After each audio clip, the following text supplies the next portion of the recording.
33 साल पुराने मामले को लेकर बड़ी खबर आपको बता दें। किडनैपिंग मामले में पहली बार अदालत में पेश हुई रूबिया सईद। सीबीआई कोर्ट में रूबिया सईद का बयान रिकॉर्ड किया गया। 23 अगस्त को मामले की अगली सुनवाई की जाएगी। तो किडनैपिंग मामले में रूबिया ने यासीन मलिक की शिनाख्त की है। यासीन मलिक और उसके साथियों पर रूबिया को अगवा करने का इल्जाम लगा था।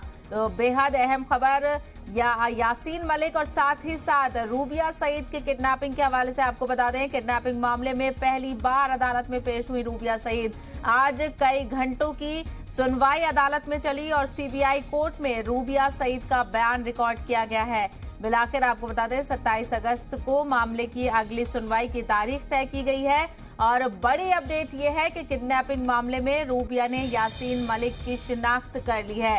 तो यासीन मलिक के साथ साथ उनके कई साथियों पर रूबिया सईद की किडनैपिंग का इल्जाम लगा था और मामला है 1989 का। तो 33 साल पुराना मामला और अब जाकर आपको बता दें कि रूबिया सईद अदालत में पेश हुई और उन्होंने यासीन मलिक की शिनाख्त की है। यासीन मलिक और उसके साथियों पर रूबिया को अगवा करने का इल्जाम लगा था।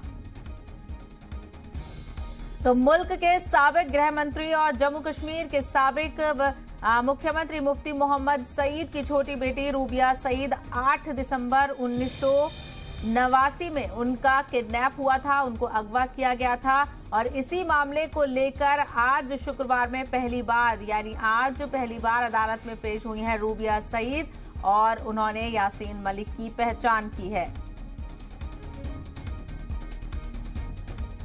Yes, ma'am, क्या हुआ था? Statement of the witness Rubiya Sayyed was recorded today in the court. Has she identified Yasin Malik? Yes, she has identified. And what next date? 23rd August is the next date. How many abductors she identified in total? In total, 4 she has identified. And will Rubiya Sayyid come on 23rd also? That is, Ma'am, will she come on 23rd also? And yes, she has been ma'am, summoned. did she say that Yasin Malik was one among those 4 who kidnapped her?